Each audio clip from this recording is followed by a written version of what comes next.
diskusi sebelumnya kita sudah membahas globalisasi pasar domestik, di mana intinya adalah adanya banyak peluang bisnis yang terbuka. Tetapi di situ juga banyak pemain-pemain tangguh yang gesit, menawarkan produk-produk berkelas. Mereka juga menjalankan roda bisnisnya secara inovatif dan sangat-sangat cost efektif.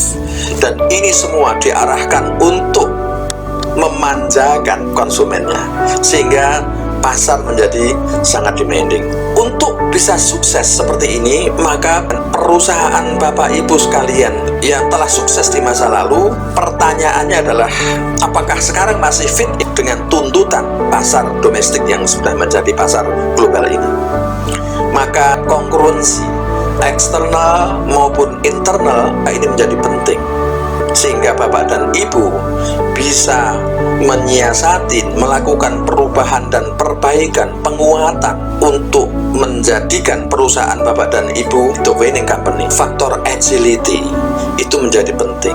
Oleh karena itu, setelah diagnosa perubahan-perubahan yang diperlukan, mensupport, menyuburkan tumbuhnya bisnis agility. Bisnis agility adalah kemampuan perusahaan kita untuk secara cepat, akurat, dan efektif di dalam melakukan analisis, memahami peluang, tantangan, bahkan hambatan, lalu kemudian secara inovatif melakukan reaksi yang tepat, menyusun kebijakan dan langkah-langkah operasional yang sekali lagi inovatif, desain produk maupun layanan yang memenuhi harapan pasar, sekaligus menjadikan produk dan layanan kita kompetitif.